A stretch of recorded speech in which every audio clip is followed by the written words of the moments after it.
survived it all so far. You were put here for a reason, and that reason is the dream that lives inside of you, that lives inside of all of us. I'm thinking it might be time to pass the reins of the dream onto someone else to step back and settle into a more normal life. Doing what? I consider becoming a full-time author or even accepting a position with Morehouse College. They're always in need of knowledge teachers. You can't be serious.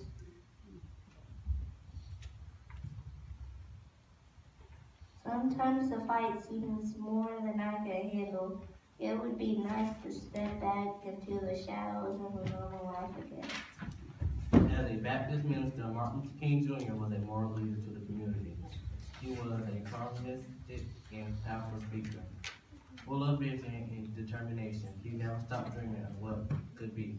Yet he was a human who was often overworked and overtired.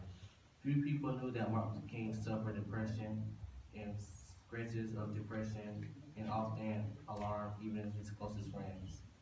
Martin fought hard to maintain his son and continue his focus on the men of all surroundings.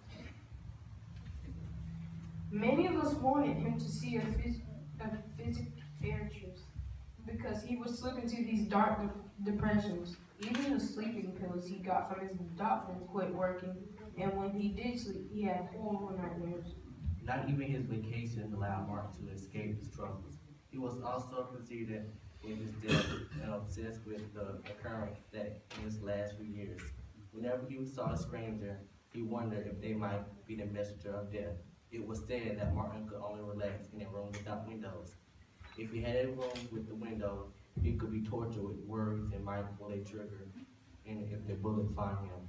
There were many very people with whom Martin could confess death of his depression, no exception. As a result, suffered huge grief and so heart largely alone. Martin, you can't possibly think of quitting.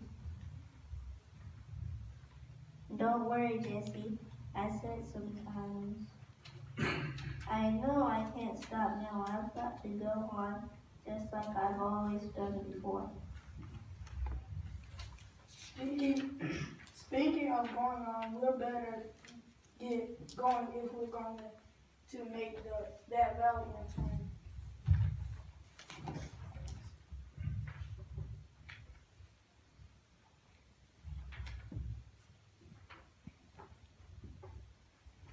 Why don't you two go without me? I want to stay here and work on some ideas, but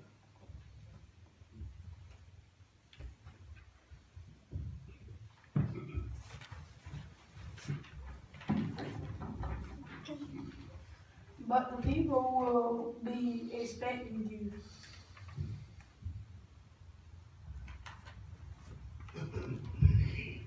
like I said, it's nice to pass the torch on someone else once in a while.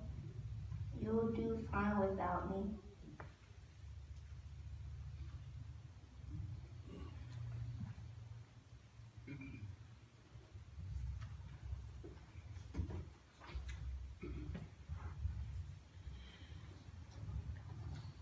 And so he did.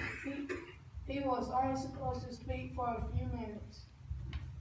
But he got up in front of that church and he began to reminisce just as he had done earlier that day. Then suddenly his voice grew almost electricity. He began to speak with an instantly and a power that so most accomplished his words that would be forever immortalized in our history.